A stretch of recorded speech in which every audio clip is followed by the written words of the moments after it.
शहर के बाहरी हिस्से में फैले विशाल पोलो ग्राउंड में उस दिन असामान्य भीड़ थी।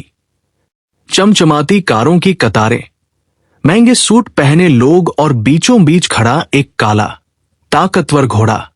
सुल्तान। ये घोड़ा किसी आम जानवर जैसा नहीं था। उसकी आंखों में आग थी, शरीर में बिजली सी फुर्ती और स्वभाव इतना उग्र कि आज तक कोई भी उसे पूरी तरह साध नहीं पाया था।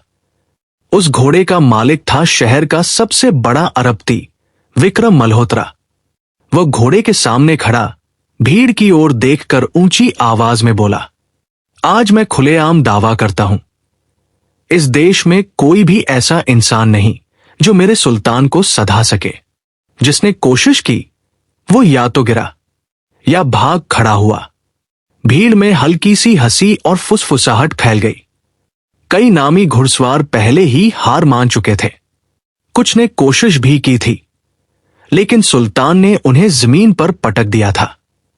तभी मैदान के कोने से एक दुबला पतला लड़का धीरे धीरे आगे बढ़ा। फटे कपड़े, धूल से सना चेहरा, नंगे पैर। उम्र कोई 12-13 साल से ज्यादा नहीं। लोग उसे देखकर चौंके, कुछ हंसे। लड़के ने धीमी लेकिन साफ आवाज में कहा, साहब, अगर आप इजाजत दें तो मैं कोशिश कर सकता हूं। पूरा मैदान ठहाकों से गूंज उठा। अरे, ये तो सड़क का लड़का है, इसे घोड़े के पास मत जाने दो। विक्रम मल्होत्रा ने लड़के को ऊपर से नीचे तक देखा। उसकी आंखों में घमंड था, लेकिन कहीं न कहीं एक जिज्ञासा भी। तुम, वो हंसा, तुम्हें पता भी है सुल्तान क्या कर सकता है? लड़का घोड़े की तरफ देख रहा था, भीड़ की नहीं। मुझे घोड़े से ज्यादा डर नहीं लगता साहब, लोग ज्यादा खतरनाक होते हैं। इस जवाब ने भीड़ को चुप करा दिया। विक्रम ने हाथ उठाया, ठीक है, अगर तुम गिर गए तो मुझे दोष मत देना। लड़का धीरे धीरे सुल्तान के पास बढ़ा। सबकी सांसें थम गई। सुल्तान ने जोर से हिनहिनाया, जमीन पर पैर मारे मानो चेतावनी दे रहा हो।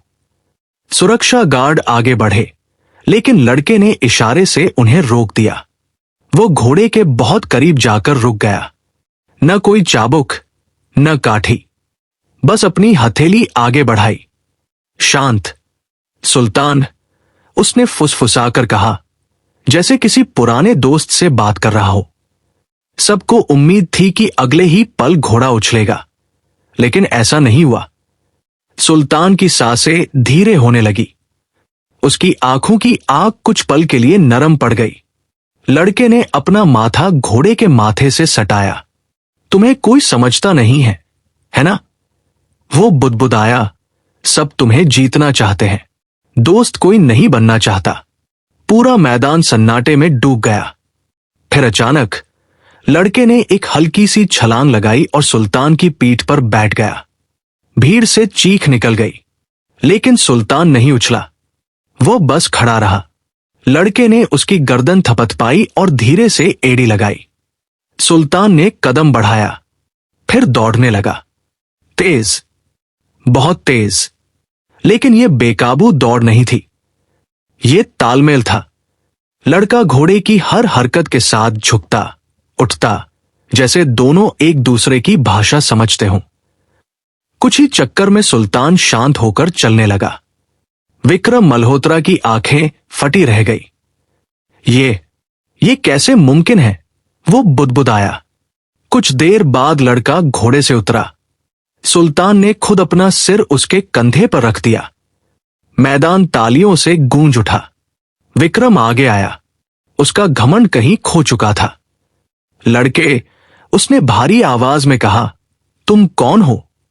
लड़का मुस्कुराया, कोई नहीं साहब, बस सड़कों पर रहता हूं, जानवरों के साथ, क्योंकि इंसान जल्दी भगा देते हैं। विक्रम ने गहरी सांस ली। आज तुमने मुझे सिखा दिया कि ताकत से नहीं, समझ से जीत होती है। उसने अपनी जेब से चेक निकाला। जो चाहो लिख लो। लड़के ने सिर हिलाया।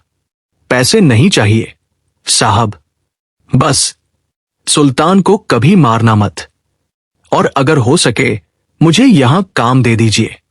विक्रम की आंखें नम हो गई। उस दिन अरप्ती ने अपना दावा हार दिया और एक सड़क के लड़के ने सबका दिल जीत लिया।